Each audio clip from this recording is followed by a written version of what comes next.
Masjidil Haram, tempat paling suci bagi umat muslim di seluruh dunia.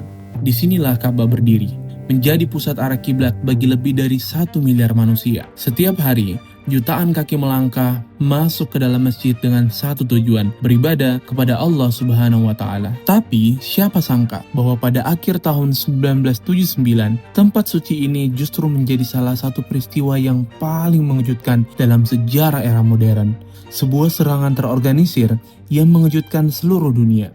Peristiwa yang kemudian dikenal sebagai pengepungan Masjidil Haram.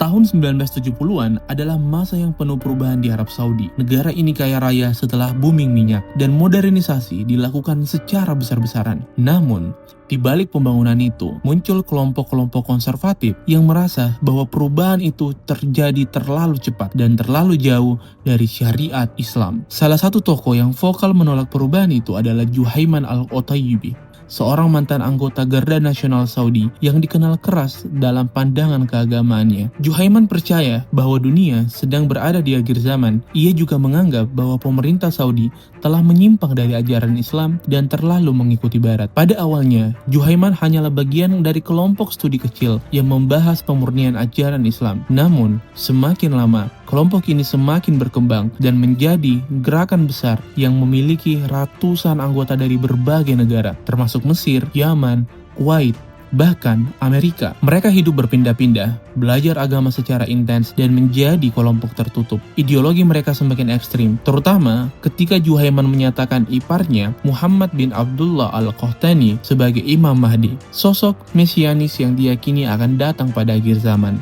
Keyakinan inilah yang menjadi bahan bakar penggerak dari kelompok Juhaiman. Tanpa diketahui pemerintah Saudi, Juhaiman dan kelompoknya merencanakan sesuatu yang besar. Mereka ingin menguasai Masjidil Haram, mengumumkan kedatangan Imam Mahdi, dan mendorong masyarakat Arab melalui pemberontakan. Untuk itu, mereka menyelundupkan senjata ke Mekah, menggunakan cara yang sangat licik. Senjata-senjata tersebut dibawa di dalam peti-peti jenazah. Karena dianggap jenazah, peti itu tidak diperiksa oleh aparat. Disinilah titik awal dari tragedi yang besar. 20 November 1979, hari pertama di tahun baru Hijriah 1400, ribuan jamaah memadati Masjidil Haram untuk menunaikan sholat subuh. Begitu imam mengucapkan salam penutup, suasana berubah total. Puluhan orang-orang tiba-tiba mengeluarkan senjata api dari balik jubahnya. Mereka menutup semua pintu masjid, mengunci gerbang, dan mengumumkan bahwa mereka telah mengambil alih Masjidil Haram. Lalu, Juhaiman berdiri mengumumkan bahwa iparnya,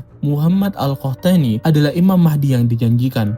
Jamaah pun panik, banyak orang yang berlarian, banyak pula yang terjebak di dalam. Dalam hitungan menit, Masjidil Haram berubah menjadi zona pengepungan. Pasukan keamanan Saudi langsung mengepung masjid. Namun, mereka menghadapi satu masalah besar. Masjidil Haram adalah tanah yang suci. Menggunakan senjata di dalamnya bukanlah perkara yang sederhana. Pemerintah Saudi lalu meminta fatwa dari para ulama tertinggi di Arab Saudi untuk memperbolehkan mereka melakukan operasi militer demi menyelamatkan jamaah dan masjid. Setelah izin diberikan oleh para ulama, operasi dimulai. Tapi, tidak semudah itu. Kelompok Juhaiman menguasai menara-menara masjid, basement, terowongan, bahkan tempat penyimpanan air Zam-Zam. Mereka menempatkan penembak jitu di titik tertinggi, membuat pasukan Saudi kesulitan untuk mendekat.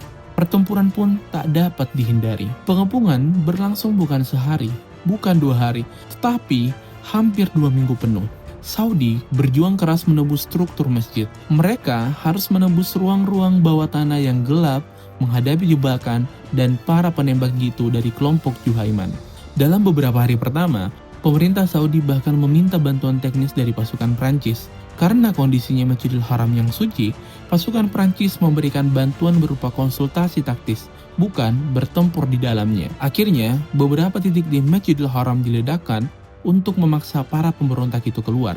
Upaya yang paling berat terjadi ketika pasukan menembus basement utama tempat kelompok Juhaiman itu bertahan.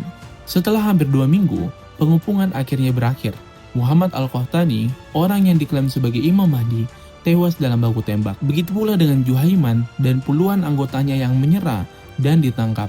Dan beberapa minggu kemudian, mereka dihukum mati setelah menjalani proses peradilan.